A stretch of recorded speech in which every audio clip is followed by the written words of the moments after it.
There's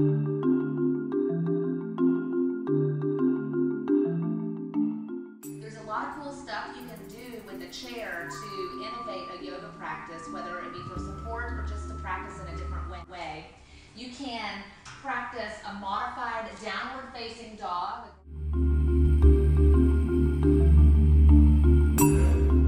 You can also support standing poses, the warrior poses with the chair, using the chair to support the front leg, coming into a fully aligned, fully supported warrior two pose.